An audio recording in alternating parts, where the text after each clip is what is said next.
નમસ્કાર, જય શ્રી કૃષ્ણ મિત્રો. અમારી યુટ્યુબ ચેનલમાં તમારું સ્વાગત કરીએ છીએ.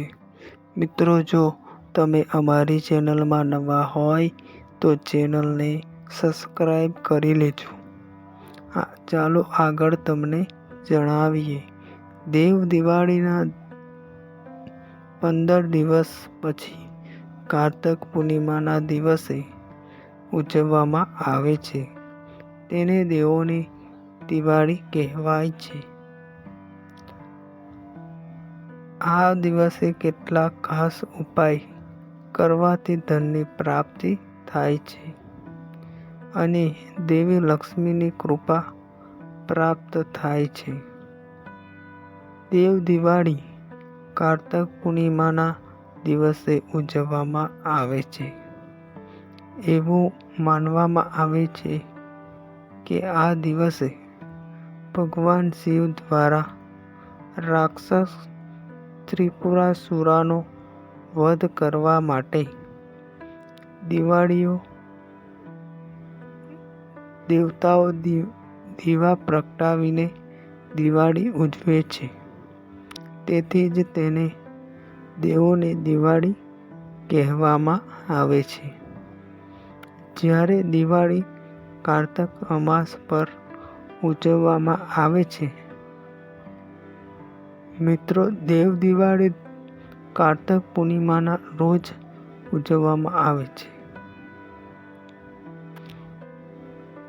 જે આ વર્ષ 15 નવેમ્બર 2024ના રોજ છે.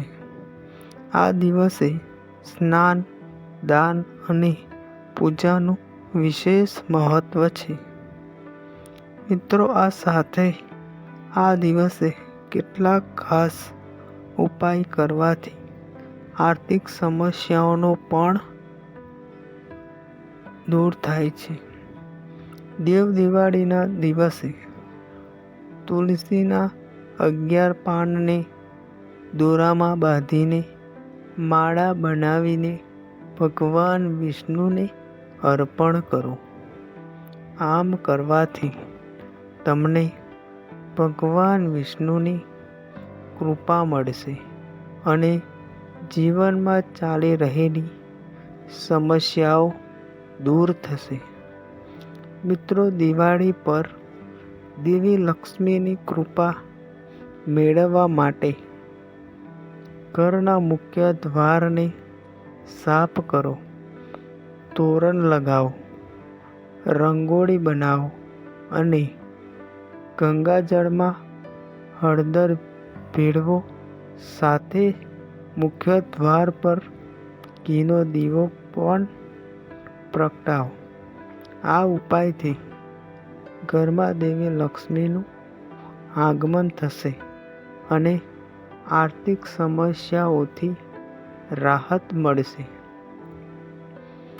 મિત્રો, કાર્તિક પૂર્ણિમાના અથવા દેવ દિવાળીના દિવસે